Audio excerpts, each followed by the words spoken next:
Sebelum kisruh gagalnya Piala Dunia U20 diselenggarakan di Indonesia, saya adalah salah satu orang yang mendukung Ganjar Pranowo untuk menjadi RI 1 setelah Joko Widodo. Saya itu dulu juga adalah pendukung selama 2 periode Ganjar memimpin sebagai Gubernur Jawa Tengah. Lah, namun dalam beberapa hari ini saya juga ikut terbawa arus suasana kekecewaan, broken heart terhadap Ganjar.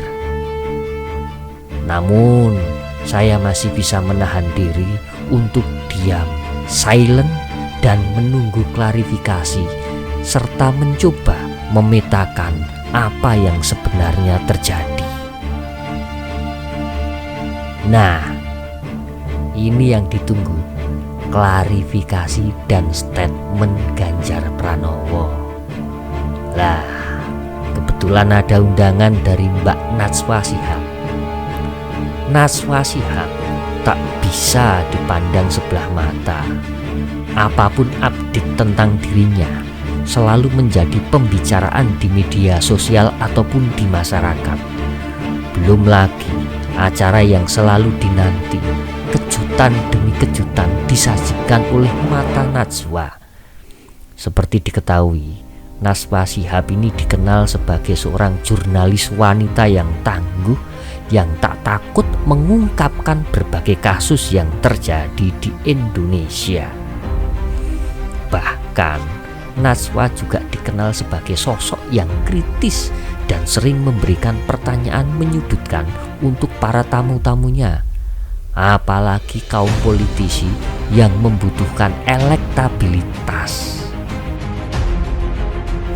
Kisruh pembatalan Piala Dunia U20 di Indonesia yang akhirnya memunculkan tokoh yang awalnya memiliki elektabilitas tertinggi untuk diharapkan menjadi presiden Indonesia setelah Jokowi di tahun 2024 nanti.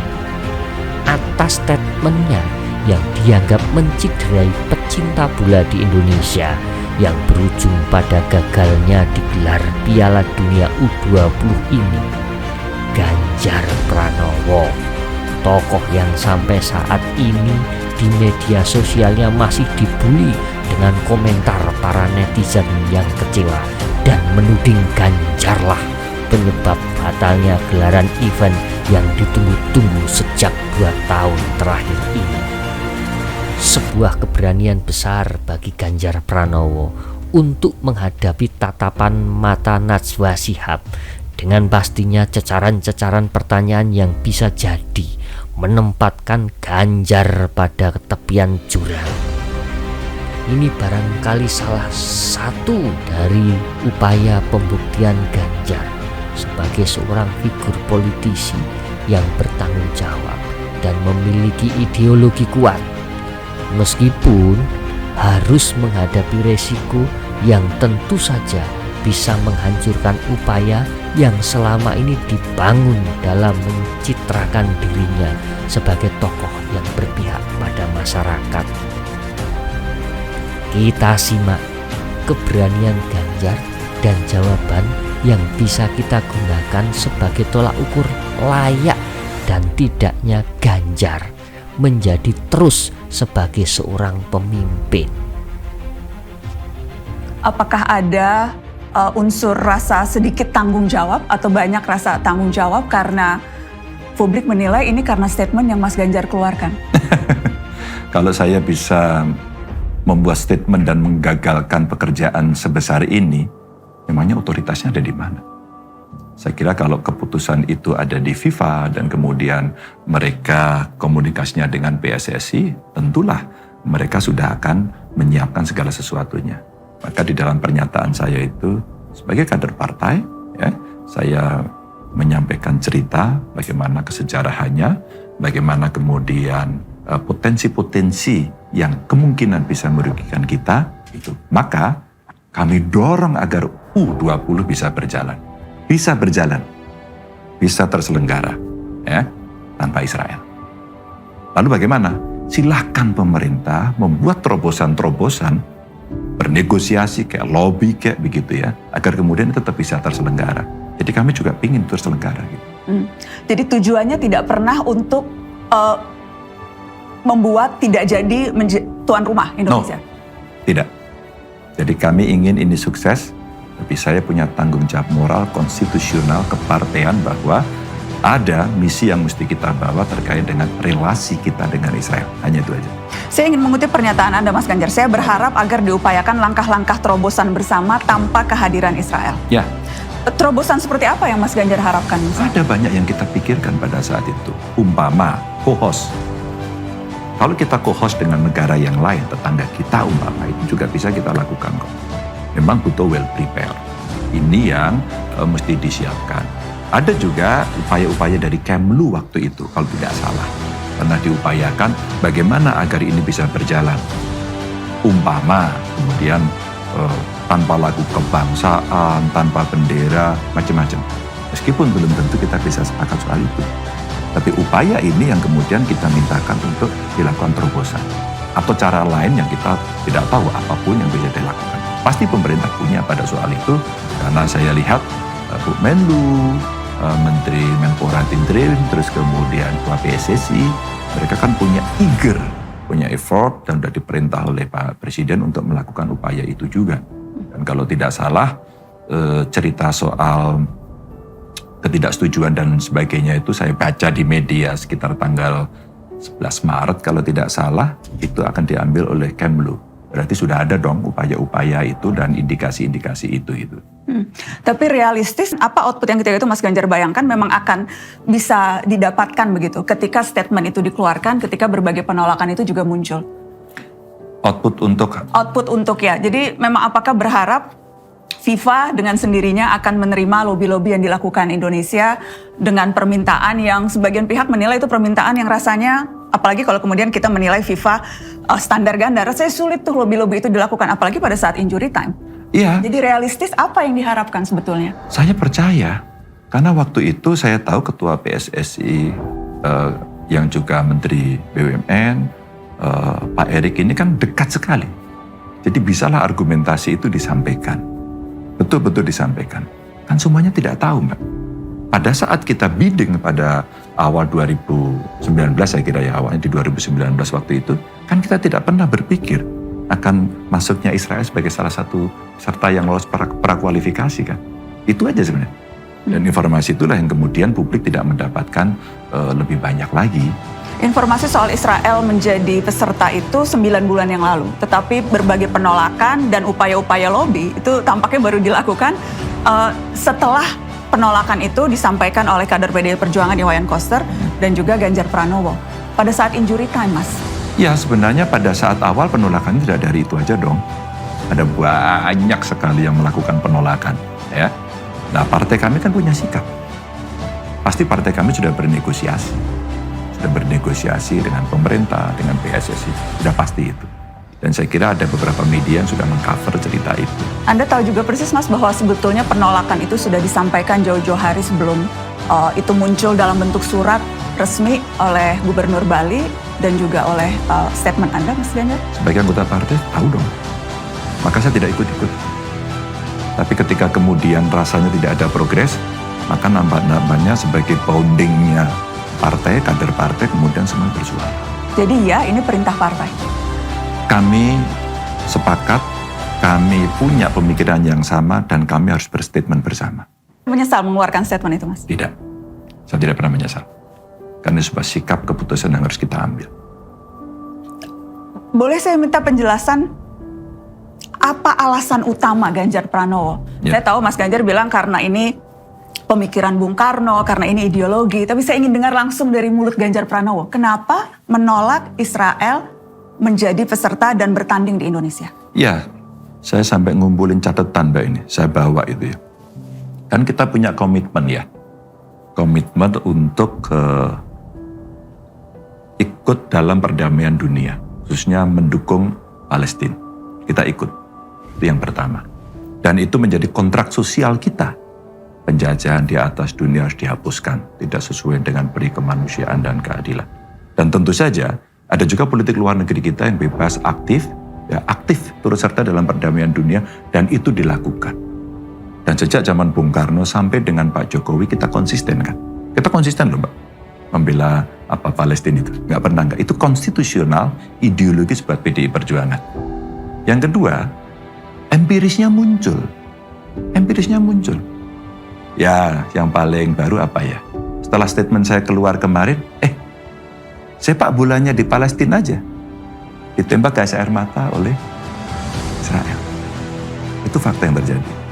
Dan pemerintahnya hari ini di Israel memang rasa-rasanya sangat kanan begitu. Sehingga potensi-potensi terjadi konfliknya akan sangat makin tinggi. Ini yang juga kondisi empiris yang ada. Saya juga mencatat, kita melihat beberapa kali perjalanan penolakan-penolakan yang muncul itu, kan saya juga punya informasi Mbak di Jawa Tengah. Bagaimana kelompok-kelompok yang punya potensi, kita ingetin ya soal keamanan. Jangan sampai kemudian nanti ini terjadi respon yang jauh lebih keras.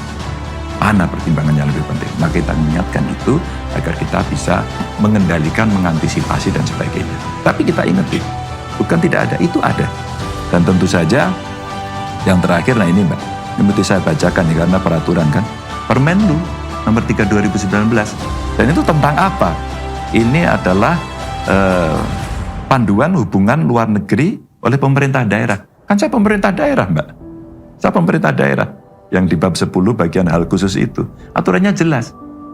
Nggak boleh bendera, nggak boleh lagu kebangsaan, nggak boleh forum umum diberikan, khusus diberikan kepada yang seperti itu. Jadi 4 poin inilah yang kemudian menjadi dasar itu. Jadi by law kita ya ngikuti aturan, by konstitusi kita turut serta, dan kita tidak lupa pada sejarah jas merahnya. Dan ini perjuangan yang saya katakan tadi cukup panjang. Sejak Bung Karno sampai Pak Jokowi, Indonesia salah satu yang konsisten. Memang complicated. Dan itu kemudian menjadi dilema-dilema. Itu alasan yang kita harus kemukakan. Tapi kedatangan Israel, delegasinya, apakah di event olahraga atau kemudian bahkan di event resmi parlemen, itu juga sudah terjadi. Belum lama ini bahkan di Interparliamentary yang Union. Iya Mbak. Dan itu juga sudah ada begitu. Jadi presiden kedatangannya sudah ada dan tampaknya tidak pernah ada suara-suara keras dari PDI Perjuangan dalam hal ini menolak langsung itu. Mbak, hampir semua tidak menjadi perhatian karena ini bola. IPU sangat politik waktu itu. Emang ada yang nonton? Tidak. Apakah itu kecolongan? Kecolongan buat saya. Kecolongan kita. Emangnya kita boleh mengiyakan pada soal itu? Maka sebenarnya model-model kalau tadi Mbak Nana nanya di awal, host dan sebagainya itu cara yang bisa. Atau jangan-jangan kita harus mereview politik luar negeri kita. Mari kita duduk kalau begitu. Mari kita undang partai politik, kita undang tokoh bangsa, tokoh agama, duduk bersama.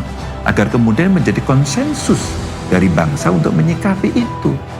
Tapi ingat sejak kita berdiri, sikap kita tidak pernah berubah pada soal itu. Dan sampai detik ini tidak berubah. Paspor saya masih ada tulisannya. Ya, Israel dan Taiwan itu ditandain khusus gitu. Mari kita pikirkan soal itu. Dan saya nyatet panjat tebing ya, tidak bulu tangkis, kita nyatin semua. Dan itu semua kecolongan menurut Anda Mas Ganjar? Ya iyalah.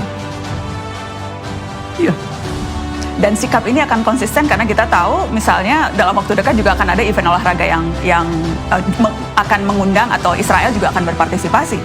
World Beach di Bali begitu. Beach Games ya, Games, yes. Saya telepon Pak Koster. Saya telepon. Pak Gubernur, Pak Koster.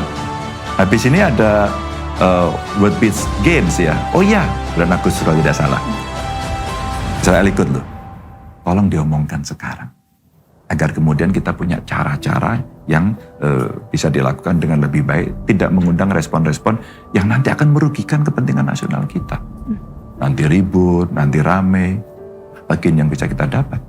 Yang jelas terlambat, penolakan yang kemudian baru muncul minus 2 bulan setelah Piala Dunia akan diselenggarakan, Mas. Itu semua orang bilang kalau memang melobi, kalau memang mau usaha agar ada yang disesuaikan dengan kehadiran Israel, kenapa last minute, kenapa setelah penandatanganan City Agreement, House Agreement, bahasanya Pak Jokowi bikin pusing 2 minggu terakhir ini, ngurus bola. Mas Utut tadi disampaikan sudah menemui kan, beritanya begitu.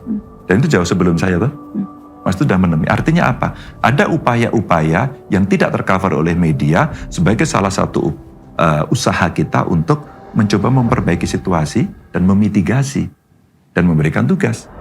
Maka kemudian yang saya katakan tadi ada ya yang berkaitan dengan tidak setuju, penolakan-penolakan akan dihandle oleh Kemlu. Jadi pasti Kemlu sudah menyiapkan itu. Pasti Kemlu sudah menyiapkan. Kemlu kan sudah punya pengalaman gitu. Itu jadi pasti sudah dilakukan. Aku yakin pada soal itu. Hanya persoalan berikutnya adalah kenapa baru sekarang? Partai kami melihat kok tidak ada progres apa-apa. Itu. Ini bagian dari Anda membuktikan loyalitas ke partai, Mas Ganjar? Tidaknya ya. Karena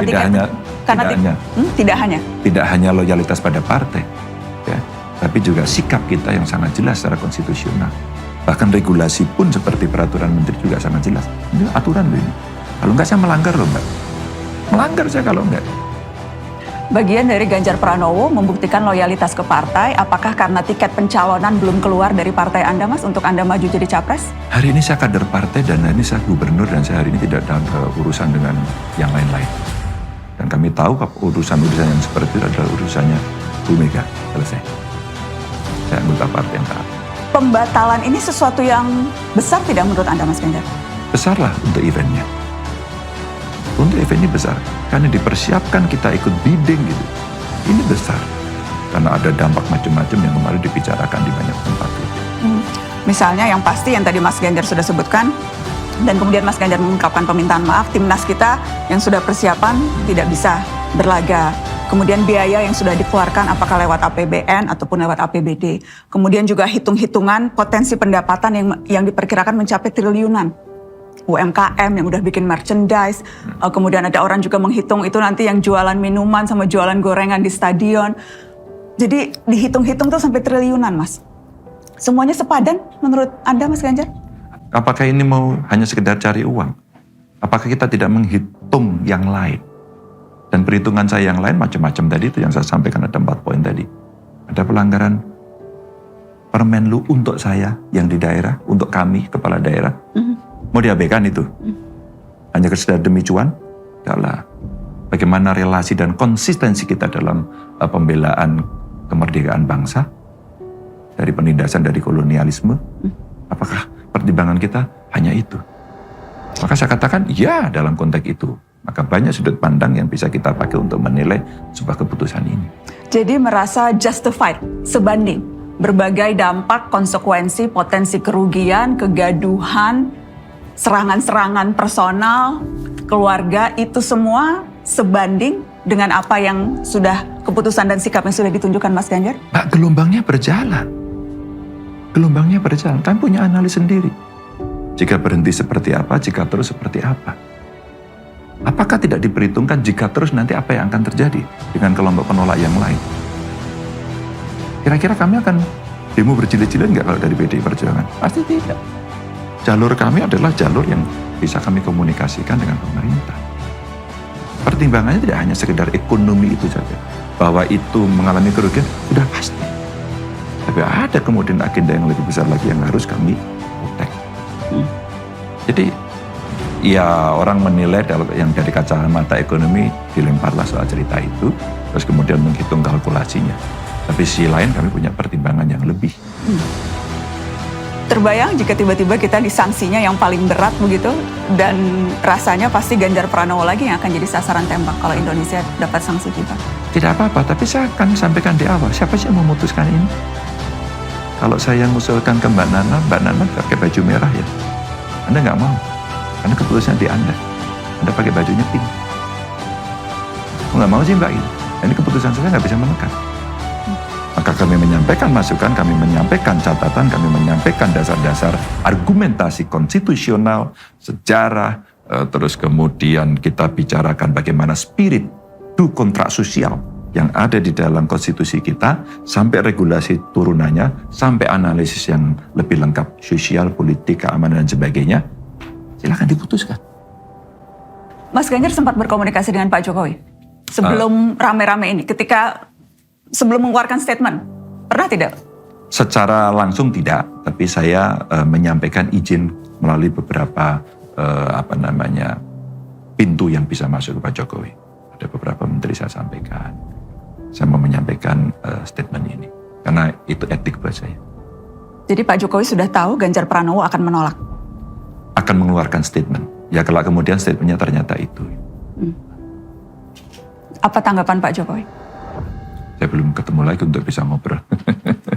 Belum ada komunikasi lagi setelah? Ya setelah saya lihat di media, mungkin beliau memberikan catatan juga kepada saya. Gitu.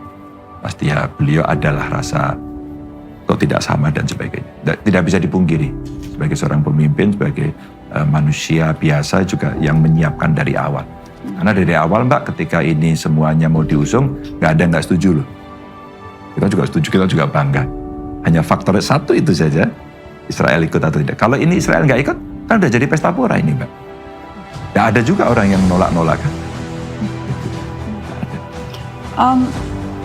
Ada yang mengkalkulasi ini sebetulnya lebih politik domestik antara Teguh Umar dengan istana.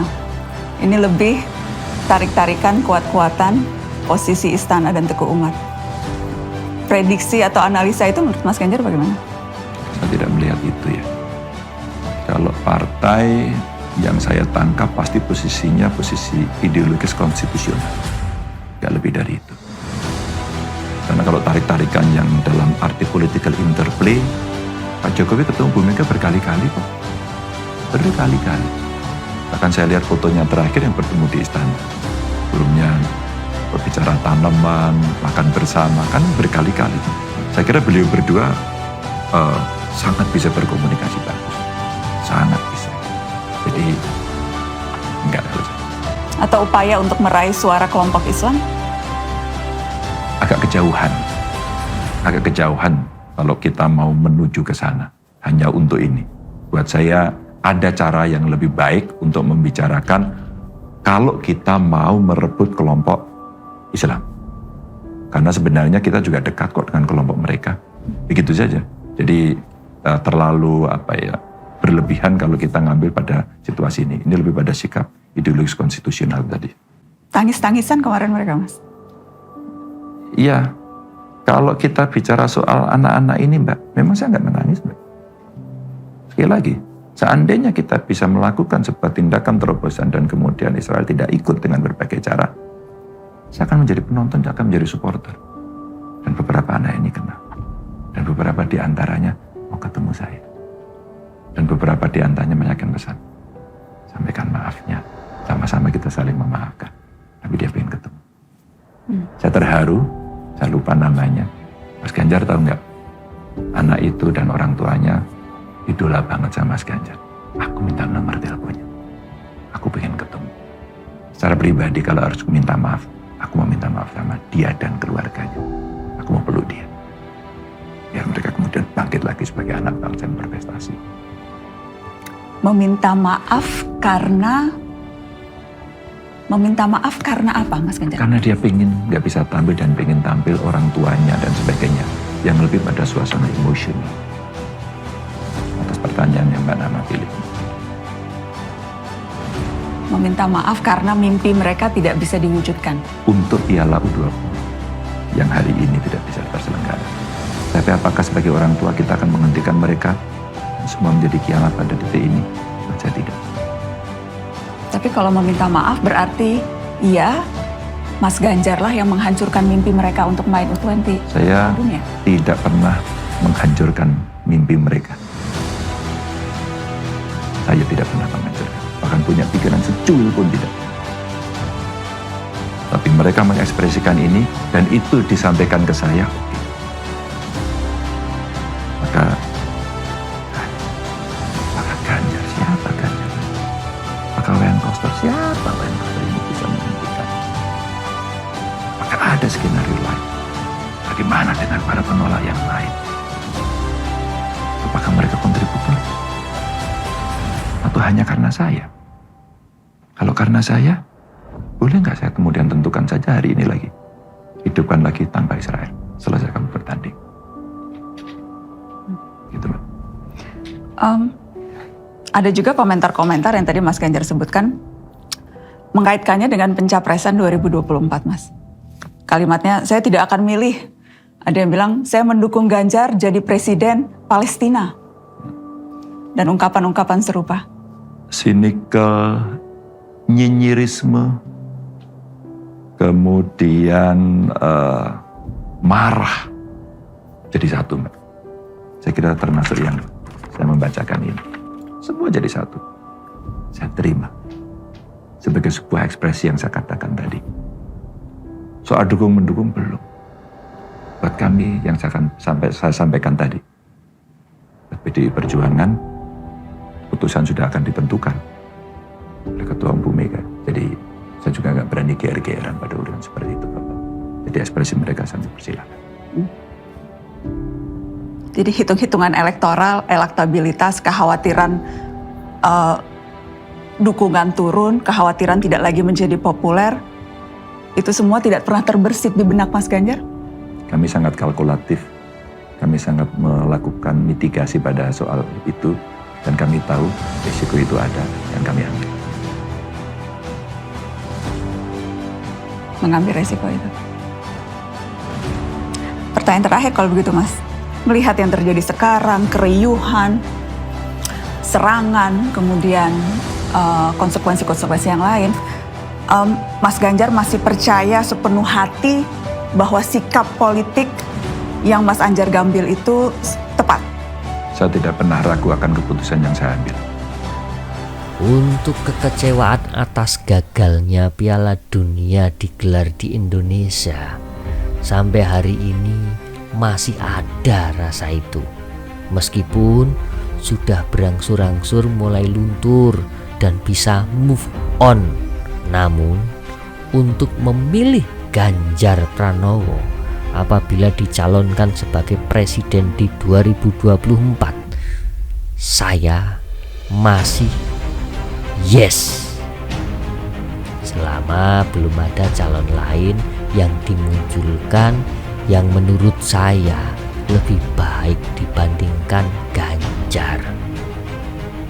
Salam demokrasi waras.